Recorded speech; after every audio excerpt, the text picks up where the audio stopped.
नमस्कार.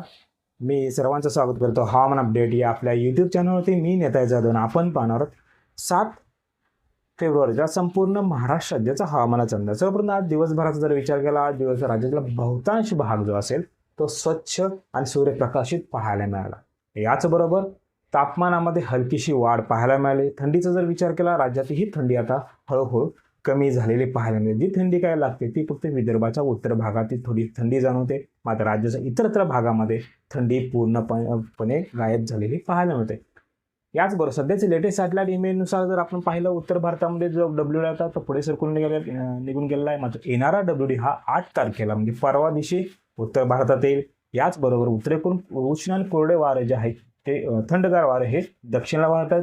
हे जे वारे आहेत हे दक्षिण वाहणारे वारे दिल्ली, याचबरोबर उत्तर प्रदेश, पटना, रांची या भागामधून दक्षिणला वाहतात. तसेच अरबी समुद्रातून ही वारे उत्तरेला जातात. याचबरोबर गुजरातचा दक्षिण भाग असेल, त्याचबरोबर राज्याचा भाग असेल, हा जो पट्टा पाहायला मिळतोय या भागामधील जे पार्टिकल्स असतात, धूलिकण असतात, ज्या पार्टिकल्समुळे तापमानामध्ये कमी उतार पाहायला मिळतो, हे पार्टिकल्स या ठिकाणापासून दूर गेलेले आहेत. त्यामुळे वातावरण स्वच्छ झालंय. याचबरोबर उष्णतेमध्ये हळूहळू वाढ पाहायला मिळतात.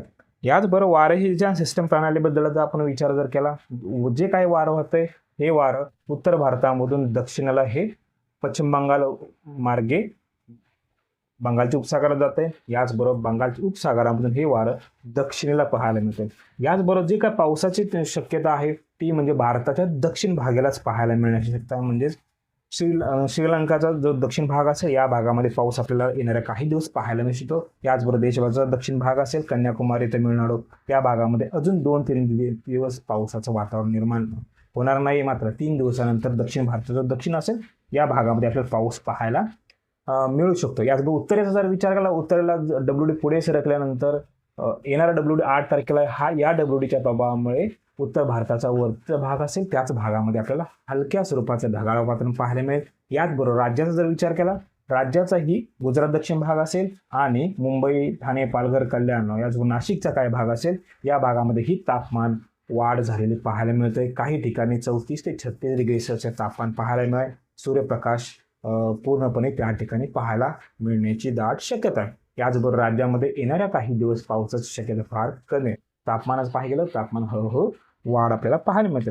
याचबरोबर मॅक्झिमम टेम्परेचर जर आपण विचार केला, संपूर्ण कोकण किनारपट्टीचं जर पाहिलं तर 32 ते 34 डिग्री सेल्सिअस, रत्नागिरी, सिंधुदुर्ग दक्षिण भाग असेल 34 ते 36 डिग्री सेल्सिअस, मुंबई, याचबरोबर मुंबईचा लगतवरती भाग असेल, अलिबाग असेल, पेण असेल, खालापूर टोल नाका असेल या ठिकाणी 34 ते 36 डिग्री सेल्सिअस, पालघर, डहाणू या ठिकाणी 32 ते 34 डिग्री सेल्सिअस, संपूर्ण पश्चिम महाराष्ट्र, संपूर्ण खानदेश, संपूर्ण मराठवाडा, संपूर्ण विदर्भ त्या ठिकाणी 30 ते 32 डिग्री सेल्सिअस तापमान राहणार आहे. याचबरोबर विदर्भातील अकोला असेल, बुलढाण्याचा काही भाग असेल, अमरावतीचा दक्षिण भाग असेल, वाशिमचा काही भाग असेल, हा पट्टा असेल या ठिकाणी 32 ते 34 डिग्री सेल्सिअस तापमान पाहायला मिळण्याची शक्यता आहे. चंद्रपूरमध्येही 32 ते 34 डिग्री सेल्सिअस तापमान पाहायला मिळते. म्हणजे तापमानामध्ये सरासरी वाढ पाहायला मिळते.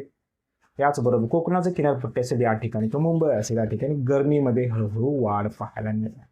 तर हे होतं येणाऱ्या 24 तासाचं राज्याचं हवामान अपडेट. जर आता आपण हवामान अपडेट या यूट्यूब चॅनल सबस्क्राईब जर केलं नसेल तर कृपया सबस्क्राईब करा, बेल आयकॉन नक्की करा. धन्यवाद.